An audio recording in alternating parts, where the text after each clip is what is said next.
มาที่ไสอันนั้นต้นมันพอเฮงเออบ่ได้มีครอบครัวว่าโตเฮ้ยพอแล้วปลูกบัวลายบ่มีต้นมันเลยจังปีนี้เลยต้นไม้ต้นมันหมดตายเอามาที่ไสอันนั้นต้นมันนี่มาแต่นะพอเฮงเออซื้อมาต่อจากเขาแต่ละปีนี่ซื้อบ่หรือว่าบ่ได้ซื้อปลูกอันน่ะมันธรรมดาก็มันธรรมดาปีนี้แหละแนวพันธุ์ใหม่พันธุ์ใหม่ซื้อมาได้ในพันธุ์ใหม่เนาะก็สิได้เท่าไหร่โอ้โหกับเบิ่งมันออกผลนี่คือที่ใหญ่เลยเบิ่งลักษณะต้นมันก็งามอยู่เด้ยาวอ่ะงามอยู่เราว่าใหญ่มันเขาว่าใหญ่มากดกบ่พี่เขาว่า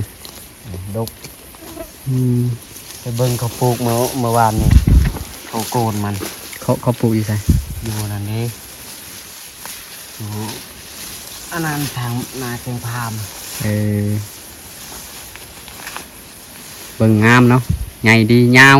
บ่ได้ใหญ่เขาปลูกอยู่โคกเขาปลูกโคกสำเคนแต่ดกนะดินเจ้าบ่ว้าวแล้วดินดงบ่ได้หยกบ่ได้เฮ็ดหลองงามอยู่เบิ่งลักษณะนี่คือไทยดินเพียงเอารถไถบ่นี่นะรถไทยเอาสิจักสิได้เท่าไหร่ปีนี้สู้ชีวิตเอลีเนาะเฮ็ดจักคนน่ะนี่นะคือมาเฮ็ดผู้เดียวแท้เฮ้ยเฮ็ดผู้เดียวโอ้เฮ็ดผู้เดียวส่วนมันบ่กว้างๆได้พี่น้องมึงบ่ได้กว้างจนแนมบ่เห็นพุ่นความสูงพูดประมาณ2 เฮกตาร์ปลายตัวเดียวที่ว่าเก่งบ่ได้มีครอบครัวว่าโตเฮ้ยบ่แล้ววัยรุ่นได้นี่นะวัยรุ่นดุมันนี่วัยรุ่นสามารถเฮ็ดส่วนมันผู้เดียวได้มาลกหญ้าแต่ละมื้อปลูกกับปลูกเองเนาะบริจางบ่ปลูกเองบ่มีเงินจ้างปลูกกับปลูกเองคนบัดคนออกได้บัดนี่ยังบ่ฮู้แหละคนกับคนเองบ่คนเองบ่มีคนบริจางบ่เอาใส่ด้วยทุนกำลังของตนเองเนาะ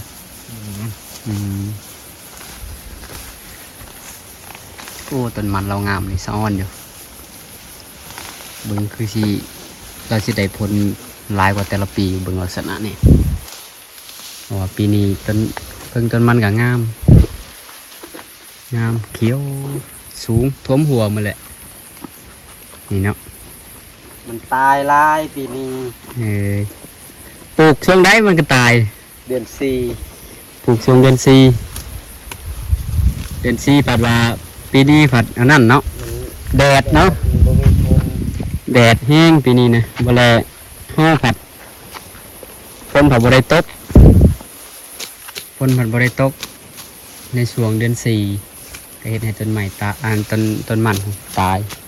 เลยจะรอดบางนี้นะตัวนี้เสริมไม้บ่มันจึงขึ้นบ่คือกันข้างนั้นจะสูงมันหญ้าเด้บ่ได้ลกหญ้าข้างนี้เป็นสูงต้นโพนะตัวนี้มันต่ำแสดงว่าอันนี้น่าจะเสริมไม้เนาะปลูกเล่มไม้ปลูกก็ได้อยู่นี่ต้นมันสู้ชีวิตหาเงินเพื่อเลี้ยงครอบครัวเพิ่นว่านี่บ่าวเสา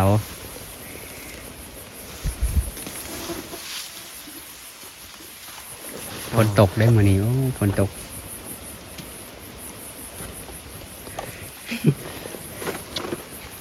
ฝนตกโอ้ฝนดุฝนมัน วันนี้เห็นเราผ่านมาเขตวัดก็เลยว่าเราไปเห็ดหยังเลี้ยวเห็นเพิ่นว่ามาลกหญ้ามาเสียหญ้ามัน มาผู้เดียวเดี๋ยวฝนตกโอ้สู้ใจถึงใจถึง บ่ถึงก็ให้ถึง ฝากเด้อผู้ใดที่ยังโสด มีแฟน นี่เรา ยังโสด เบาโสดที่ว่าสู้ชีวิตนี่ลกหญ้าอะไรก็ทมพร้อมเนาะ แม่น ลกหญ้าอะไรก็ทมเพื่อให้คูณให้มันได้มากให้มันได้มันแต่ว่าจะเพิ่นบ่ได้ยกล่องเนี่ยเป็นนั่นนะเป็นไทยธรรมดาแล้วก็ปลูกใส่ถ้ายกล่องนี่จะงามกว่านี้เป็นลักษณะ ปลูกพุ่นไง อยู่ทางหลุมอะ บอนอยู่โคก อยู่ทางโคกระปลูกว่าปีนี้ โคกมันเข้านะมันพ่อหุ้ง เอาแสดงว่าอยู่นี่เนี่ยมีสองเจ้าเนี่ยเนาะ แม่น ตัวนี้เจ้าผู้เดียว แม่น ตัวนั้นแหละลาว อืม เห็ดกับพอหุ้งสองไอ้น้องแสดงว่าคนนั้นพอมีครอบครัวแล้วเนาะ แม่น เจ้ายังโสดสองไอ้น้องเห็ดสวน แต่ว่าดินติดกันดินตอนเดียว แต่ว่าอยู่คนละนั่นอยู่คนละแปลงโคกกับแปลงดง โอ้สู้น้องบ่ได้แล้วนี่นะสู้น้องบ่ได้คันแปลงโคกบ่งามบ่ได้นะเบิ่งลักษณะดิน โอ้งามเลย งามอยู่บ่ ยักษ์และหมากมันจะเป็นใหญ่แล้วบ่โอ้ โอ้ ทีนี้ ใหญ่แล้วต้นอันนี้นะต้นใหญ่ ต้นมันใหญ่ไปซี่บ่ ฮะ ใหญ่ไปซี่บ่ต้นมัน อยู่พุ่นน่ะ อืม บ่ซ้ำนี่ จังเลย ต้นใหญ่นี่ใหญ่แล้วหมากมัน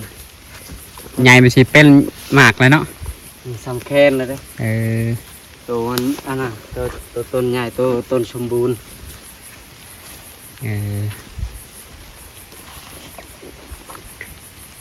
อันนั้นเฮาเบิ่งตามต้นมันนี่ครับว่าต้นใหญ่นี่ก็มันก็สิใหญ่เนาะต้นเขียวต้นงามหั่นนะต้นน้อยก็สิได้น้อยประสบการณ์ของการเฮ็ดมันเฮ็ดสวนมัน แต่ละปีเขาเจ้าเฮ็ดมัน แต่ว่าเงึดอย่างเดียวเงึดเราเฮ็ดผู้เดียวได้นะเงึดอย่างเดียวโอ้เราสู ค่อยเฮ็ด เด็ดผู้เดียวมาหลกหญ้าหลกหยังถมมันอันนี้เราเฮ็ดได้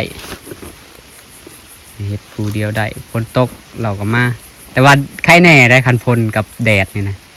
เนาะสู้ฝนดีกว่าสู้แดดเลยเนาะสู้แดดนี่ฮ้อน ฮ้อนเกือแตก แต่ว่าฝนซ้ำนี่นี่บ่หนาวแล้วก็บ่ฮ้อนพอดีเอาหน่อยหนึ่งนะ โอ้ยเมื่อยแล้ว เมื่อไรธรรมดาเราก็หางกันมาถบมือนี้ติดส่วนมัน อยากเวียกลาย เป็นได้เขาวหน้าปีนี้นะเขาวหน้างามอยู่บ่ ทำอยู่ เฮ็ดหน้าเด้เฮ็ดหน้าเนี่ยบ่ได้เฮ็ดผู้เดียวบ่ ผมกัน ยังอยู่กับอ้ายเนาะยังอยู่กับอ้ายยังอยู่กับพ่อยังอยู่อ้ายกับพ่อ เฮ็ดคนละเจ้ามันยาก มันนี่แบ่งกันเฮ็ดคนละเจ้าพอได้เฮ็ดได้หลายชำใดก็ได้ชำนั่นเนาะกับปีนี้และแบง แต่ละปีนี่เฮ็ดน้ำกันสองไอ้น้องน้ำกันมันบ่พอได้ ปีนี้เลยเฮ็ดผู้เดียว ผู้เดียว โอ้ใจถึงต้องเบิ่งว่าสิได้สำไร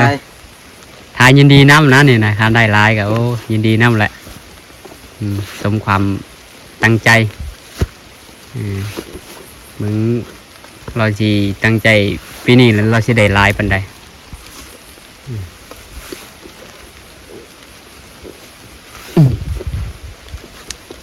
มันเรางามอยู่ปีนี้ปัดเพิ่นเราใส่แนวพันธุ์ใหม่ก็ดินเจ้าก็งามเลยดินดำดินดงแต่ว่ามันเป็นลักษณะดินดำมันถ้าเจ้าปลูกใส่เข้ากับงามคือกันเบิ่งลักษณะดินนี่เบิ่งต้นมันนี่ป้องามนี่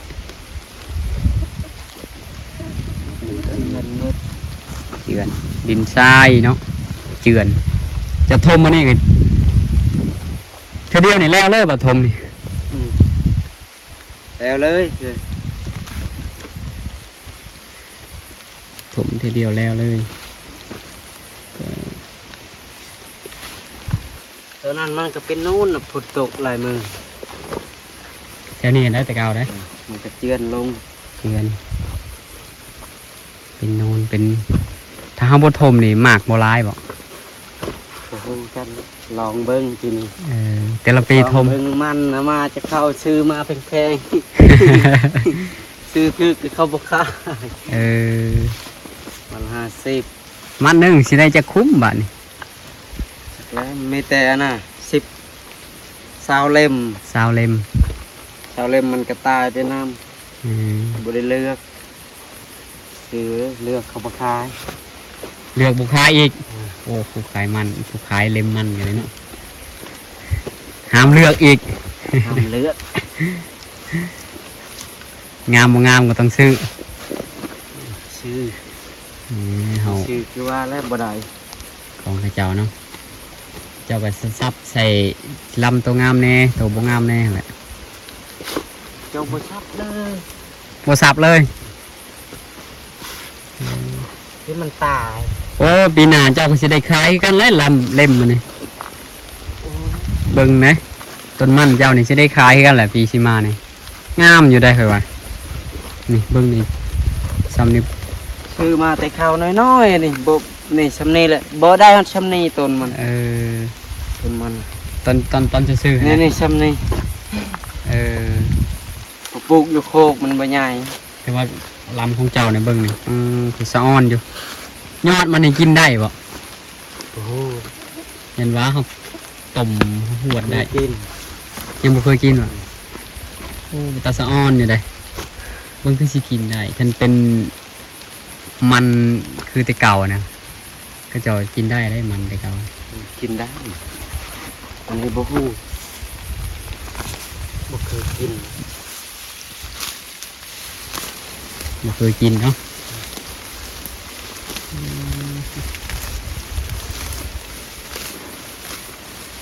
เนี่ยความอดทนน้องเอ้ยเบิ่งสวนมันนี่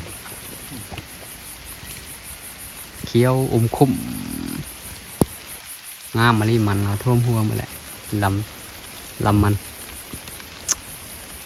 โอ้ปลูกแต่มันเนาะไม่ได้ปลูกซับเลยเนาะ บ่ นินมันอย่างเดียว นินอย่างเดียวเลย โอ้ไม่ได้ปลูกซับว่ามะเขือมะแตงยังมะเขือมะแตง อย่ามันหก นั่นพวกอันนะมันอันนั้นนะมันดังไม่ได้มีเลยเนาะ มีอยู่พุ่นอยู่นะบ่ละลาย ปลูกแต่ส่วนหนึ่ง พอกิน ปลูกพอกินเนาะบริเนินขายตัวน่ะ แต่ว่านินขายนี่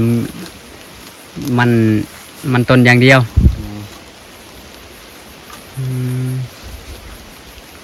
บ่อยากคายเลยมันแต่มันบ่ละลายมาก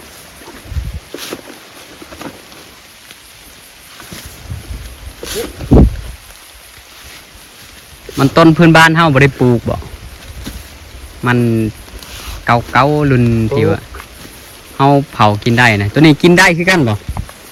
ได้กันแต่บ่แซ่บ บ่ผุเนาะ ปลูกอยู่นะแคมหัวปลูกเอาไว้อยู่แคม ตัวนี้ปลูกกินตัวนี้ปลูกขาย คือค่อยนี่ค่อยบ่ปลูก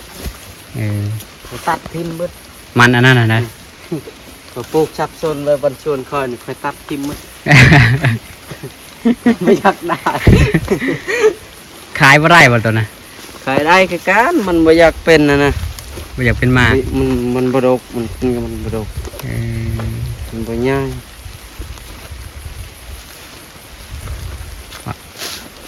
ตัดทิมเมิด ปลูกแต่ชนิดเดียว ปลูกได้ เน้นเงินอย่างเดียวเนาะ คนโสด คนโสดเลยแต่เงินเลยเซ็ตยังเลย โอ้แล้วยังพอดยัง โอ้ยันว่าได้เงินแล้ว เอ้าแต่ละปีได้ขายได้ไปบอกว่าไปลินไปเที่ยว โอ้ เออ เฮ็ดนำข้าวเขาบ่ให้ แต่ปีกายนี่ยังเห็นน้ำเขา เขาให้บ่ละ ได้บ่ร้ายเนาะแต่ปีนี้เนี่ยโอ้เห็ดหลายเห็ดผู้เดียวอีกเห็ดหลายบ่เห็ดผู้เดียวเห็ดผู้เดียวแหละได้เงินเลยเฮ็ดหยังโอ้ส่วนมันเรา นี่มีแต่สิไข่ต่อนะ เออ ได้ เห็ดทึนต่อเนาะปลูกเบิกขึ้นให้มันใหญ่กว่าเก่าเบิกให้มันใหญ่กว่าเก่าเพราะเรามีเป้าหมายถ้าเราขายมันได้หลายนี่เราจะปลูกเบิก เบิกไม้ เบิกไม้นี่ปลายังหลายทางยังเป็นดงอยู่ดินเรายังหลายแต่ว่าทึนฮอนบ่พอเนาะทึนบ่มีเฮ็ดไปตามมีตามเกิดเราก็ ไข่ซื่อๆนี่ยังแพง ขนาดไทยก็ยังเบิดหลายเนาะไทยเราก็เบิด7 ล้านแล้วปีนี้ถ้าเบิ่งผลสรุปปีนี้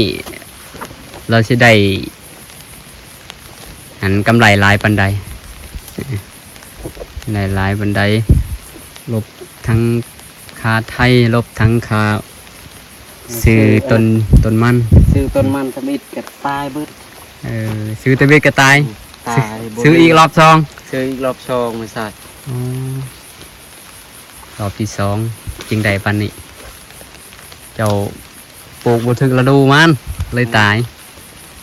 ปลูกแต่ละดูนะเดือนสี่บ่มีพูดตา ผ่าที่เดือน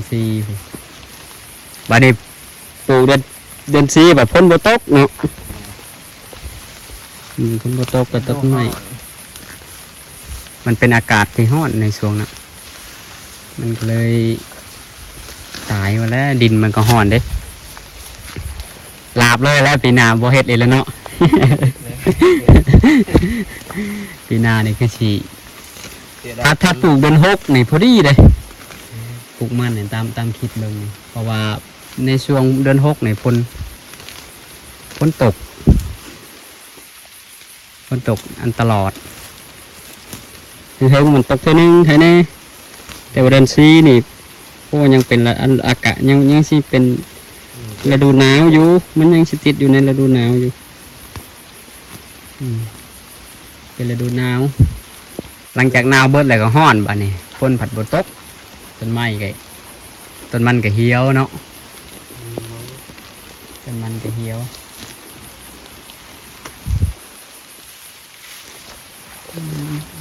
สู่ชีวิตโยมอันนี้แหละเฮาแถวบ้านเฮาแถวบ้านเป็นว่าเขตห่างไกลศอกหลีกว่าชนบทก็ได้เพราะว่ามันบ่มีอาชีพหยังที่จะหาเงินได้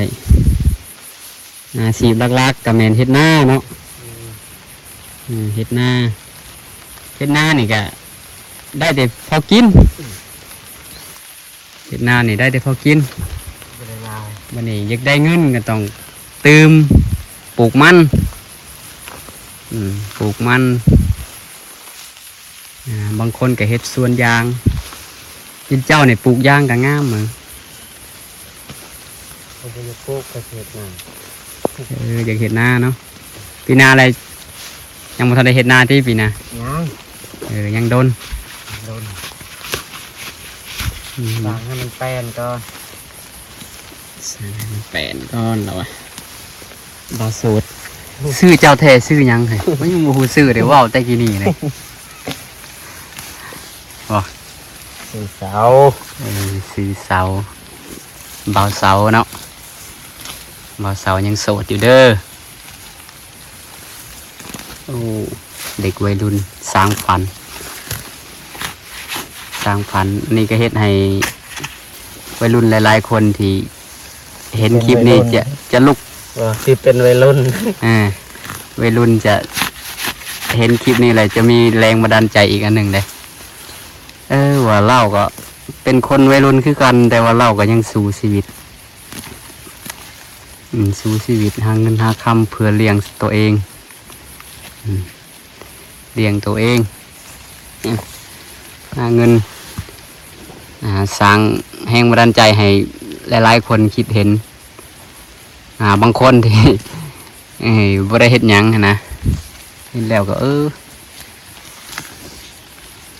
อยากเฮ็ดนำบางคนว่าบ่มีทุนเราก็เริ่มจากศูนย์คือกันนี่เราก็เริ่มจากศูนย์คือกันเราปลูกมันตำบิดเอลีเนี่ยเจ้าเริ่มจากหยังก็ปลูกมันเจ้าบ่ได้ไถเจ้าเอาหยังมาทางป่าทางดงเอาผ้าจักช้างให้เนาะตำบิดเนี่ยสร้างให้ปลูกยังไม่ทันได้ปลูกมันตำบิดนี่ยังปลูกนะปลูกมะเขือมะแตงข้าวพร้อมตำบิดเนี่ยปลูกข้าวให้จะเข้าไปสร้างเขานั่นนะเขาสร้างวะข้าวอันไหนเป็นแมทซีเป็นซีจักข้าวยังแหละ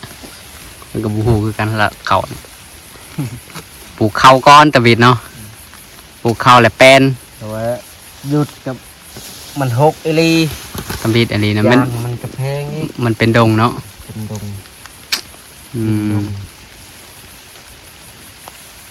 หลังจากอันน่ะปลูกข้าวแล้วแหละ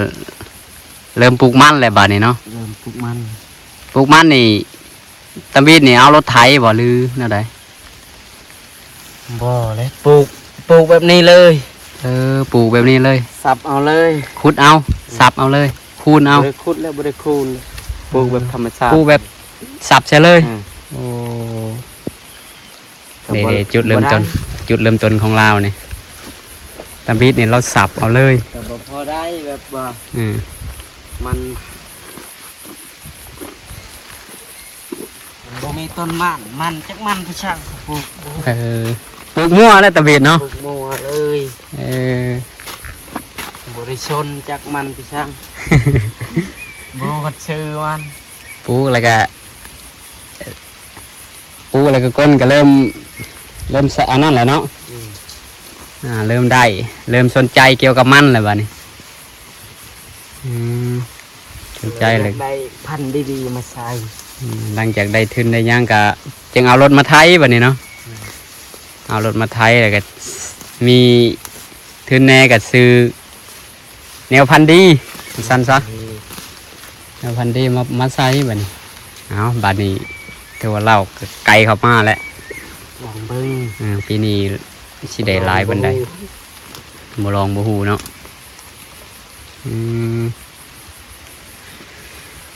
โอ้บ่ธรรมดาสู้ชีวิตหาเงินหาคำเพื่อปากเพื่อท้องชีวิตก็บ่ได้รู้เหมือนลูกคนหังคนมีเราก็สู้ชีวิตเลี้ยงพ่อเลี้ยงแม่ตำบิดก็ไปน้ำอ้ายก่อนหลังจากหู้วิธีปลูกมันเลยเริ่มเติบโตและเริ่มมีประสบการณ์แน่แหละปลูกเองก็ดีคือกันเนาะปลูกมันปลูกเองแต่ว่าบ่ธรรมดาได้ปลูกมันเนี่ยต้องเป็นคนดุได้นี่แหละคือเล่านี่แหละคนโตก็ต้องมาโอ้ใจเราสู้เลยทั้งลกหญ้าทั้งทมเพื่อที่ได้ใช้ชีวิตกับบ่ธรรมดา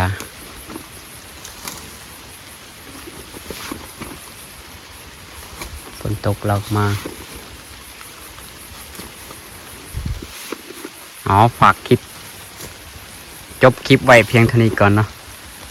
แล้วสิอัปเดตในคลิปต่อไปถ้าผู้ใดมักคลิปแบบนี้ก็ ตามมา ก็ฝากติดตามเรานะ